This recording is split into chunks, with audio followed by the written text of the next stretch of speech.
all my hard drives were ejected without consent.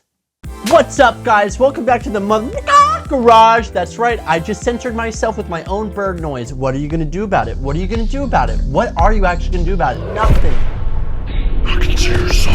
Wow, this lighting is really bad. I don't know if this is even salvageable at this point. We'll just roll with it. We'll do it live. This might run you a few more than 300 bones. Am I stretching the truth a little bit? Perhaps, maybe, to get like a nice little $300 thumbnail? Perhaps, maybe, as stated before when I said. Welcome to Instant Replay presented by Cheez-Its. It'll be interesting, Kevin, to see the replay. But if you look around, I'm sure you could find something on your local Craigslist, Angie's List, eBay. I'm sure you can find just a cheap camera that gets the basic necessities done and try to emulate film with it. Almost $300, not really, will probably cost you around $500 with shipping and this kit lens for some reason. What the heck, what's so special about this guy? Maybe it should be a collector's item and I should just keep it. Wow, it looks like my laptop has hands when I talk like this. Why don't I just put my mouth on there and then I can just be like, hey guys, I'm the computer and I'm teaching you. Okay, this is a great plugin, especially for Final Cut that has very, very minimal color adjustment options. So adding something like Dehancer Pro to your Final Cut suite of plugins will definitely help raise the roof of that professionalism. Come on, everybody. So let's jump right in. I was using the kit lens for all of these test shots. When you're shooting with a cheaper camera, obviously the more light you can pour into that bad boy, the better the result is gonna be. So I shot all this test footage around dusk, sunset, and night.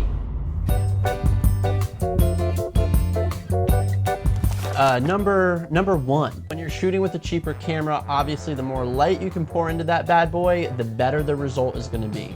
Number two, always overexpose with these bad boys, just a tad. That helps with the halation and the glow that we'll add in later. Tip number three, shoot things that have a retro feel to them already. Shoot things that have yellow tones, orange tones, pale blues, that kind of thing. You can really push those colors. Subconsciously, your brain's seeing that older image and you're like, oh yeah, this could totally have been shot in that time, or this is definitely on film. No studies have been studied on the brain about that. But you know what? I think that helps. Instead of shooting like a brand new Lamborghini and trying to put like a vintage film filter over it, but hey, that's just me. I'm just the talking computer with hands. So let's just go ahead and add in our Dehancer Pro. All right, so when you put on Dehancer Pro, you can see we've got a laundry list of things to look at. Fun, goody two shoes. Our source is what our camera was recording in, and it was Rec 709. Usually those cheap cameras are good old 8-bit boys, so we'll stick with that nice 8-bit color. I don't like to do anything here yet. Don't like to tickle any of these dials because I go right to find a film stock that I think fits the scene well. Some of my favorite stocks so far to work with this camera in particular have been the Astrum Color Negative 125, the Cinestill 50D, Kodak Ultramax 400, Konica Impress 50, ORWO, Chrome UT 21 Daylight, Rolelli CN200, AGFA Chrome RSX 200. Hold on a minute. Okay, stop the tutorial for a second. What was that? What is that? What does that mean? Explain it. I will right now. In this tutorial, I definitely missed a little section, just a little tad bit of Dehancer Pro has to offer, and it's actually pretty cool. It's the print type. So over here in this area that I'm showing you now with a visual representation, everything that I've been editing in this tutorial has been a print type of linear. Now there's a lot of different options for that, like this one, or that one, or this one. This one isn't really that good or cool for this type of footage, so I won't talk about it. But my favorite is this one. I like how it brings a lot of blues into the shadows there, and it gives it like a nice cinematic film. Cinematic is totally a real word. Also, I didn't tell you about this in the main tutorial because I'm dumb. So, how do you stop this? So those are just a few of the looks that I found worked really well with this guy's footage and gave some really nice distinct film looks that all had their own character. Some were warmer, some were cooler, some were a little bit more gritty, some were dirtier, some had a much cleaner look. The look is very up to you. We're not trying hard to make this footage sing. We're just trying to more give it a look. But Dehancer Pro coupled with footage that you might get from a higher end DSLR or a cinema camera can make your footage sing. But for now, we're gonna make our crappy footage look as good as we can. So jumping right in, I like the Astrum Color Negative 125 as a base. So from there, I go down to our film grain. For this, again, this is all up to your own little creative eye that you got in your little skull. Personally, I will probably not have this as grainy, and I kind of like the silkiness that we're getting from those yellows. I definitely want to bring some more contrast down in those shadows later, so I will always come back and kind of touch up the grain at the end. But for now, I'm just moving some stuff around and hoping it looks good. Just diving in, messing with sliders, seeing what looks good to me. For something like this, where we're trying to make this footage purposely look a little bit more vintage, a little bit more rough, that kind of works really well. Then I just love to jump right into halation and bloom. This is like the sweet sauce that just gives it that awesome look that it's really hard to do without a plugin like this. So I'm just gonna go ahead and jack everything up for you real quick so you can see if you're not familiar with halation. Pro tip, go ahead and enable the effect that you are doing. He's a genius. So halation is the spreading of light pretty much between like its intended or supposed to be boundaries is what I would understand as halation.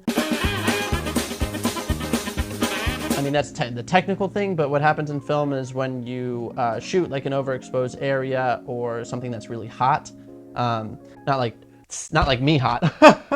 Touch my mic there. You like that? You like that? That's so hot. When something is hot, as in like bright, the film kind of like bleed when the film is this is a terrible explanation. You just gotta take my word for it. It's cool. It's what the cool hipster kids are doing.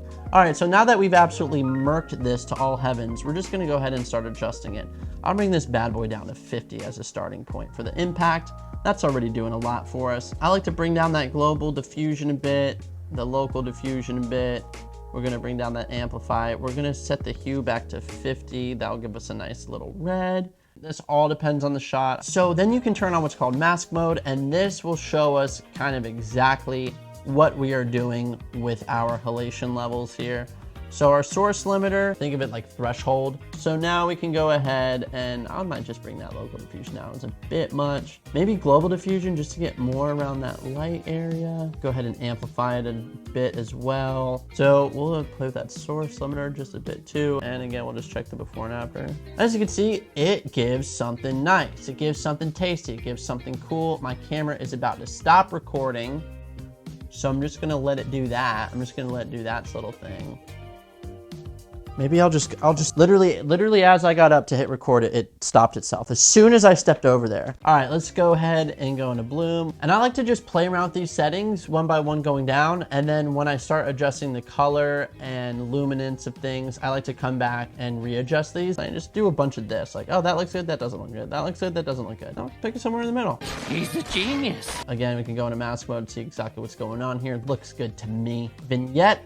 Again, personal choice. I like to add a little bit of it. So before and after, just gives it like a little bit of a dramatic feel. For film breathe, I just skip over that. I go to gate weave, which is like basically emulating the film going through the camera as it's recording. And obviously film can be flimsy, so it will jitter a little bit, or like cheaper cameras might not have as good as a gate weave, but higher end cameras will keep that film nice and steady. And it kind of gives like a little jittery overlap, like just film stuff. It's just film stuff. It's just film stuff, bro. So let's just add some film stuff in there. Again, I really don't know what I'm doing with this per se. So all I do is just a little bit of this and a little bit of that, and then I enable it. And then you can only see this in motion. I like to add just very minimal of that because I'm not trying to really simulate like this was hand cranked by any means, but a little bit of character in there is cool. So once I've done that, let's go back and start adjusting our colors within Dehancer. So I like to just go ahead and mess around with the black point a little bit. Our white point, underexpose it, exposure EV, bring that down a tad. All right, so next on the color head, we can adjust some tints. I think it might cool it off a little bit, and maybe we add a little bit more yellow in there. Yeah, I really want those yellows to pop. All right, and that's about all I do for the emulation. Now again, this can be so many different looks if you just go through these. So find something that works with your footage. I'm happy at this as a base point. So I'm just gonna go ahead and add some color wheels here in saturation curve. Boom. So let's go ahead, I'll put the color wheels under here. I like to do color wheels and everything on top of my color wheels. I do wanna kick some blues in the shadows.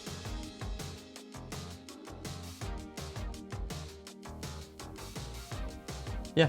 All right, and then we'll see the before and after of that. I did not want a hue and saturations curve. I knew that was wrong. I needed a color curve. This is what I like to do. I like to add all these dots. I like to do one in the middle, one here, and one at this axis, and add dots all in between. Now, we don't want to make it too contrasty because this is film. Not that film cannot be contrasty, but to help sell that film look, a lot of times when we want to emulate a nice film look, we kind of crush those shadows. I think I want to go back and edit that halation as well. Might open it up a little bit. All right, let's take a look at our before and our after. And that little bit of like distortion that we're seeing there, that would be the weave gate doing its thing. Again, it's all up to what you want it to look like. And I think that looks pretty good. So let's go ahead and bring in another clip. And I just like to go ahead and copy and paste our effects that we did. And how you do that is Command-Shift-V if you don't know, enter. Bing bong, bada bing. My battery's about to die. Oh, that looks pretty sick. It's really cool what just a little bit can do. The fun thing about like emulating film is like, this might not be wrong. Like that, you know, you're looking like, that's just a look. It's a really heavy graded look, but it works because you're pushing the idea of film. That's what I love about this. Man, I don't know. It is really cool to work with kind of like crummier footage because you can get away with these big pushes in color that kind of look grungy or not clean or dirty, but it works because it's part of the aesthetic. It's just like opens a land of creativity. That's just with the color grade, and we're not getting character from it. We're not like ready to party with it. This shot shows up to the party. We're like, get out. Like there's the door. You know where it is because you just came through it. Turn around and go right back through it. But watch what happens when he puts on like a sick Dehancer Pro jacket. Boom, are you kidding me? Look at all that character. This guy looks like he knows a million stories. Good ones. Come on in, open that door wide and step through. Dehancer Pro, beautiful, amazing, so much character, we love it. Make sure to let me know if you download this hunk of a beast, this handsome feller, and show me what you do with it. Tag me on Instagram, right here. Pro tip, tag me on Instagram if you do something with Dehancer Pro. Also use the link in my description to sign up with Dehancer Pro. It helps me out, it helps you out, and it adds a lot of character, and you're gonna be the cool laptop with hands at the party, and you're gonna be having like, I got 100 stories for you. All right guys, thanks so much for watching, for real. There's a big bug on my bounce board right now, so I've got to skedaddle. See ya.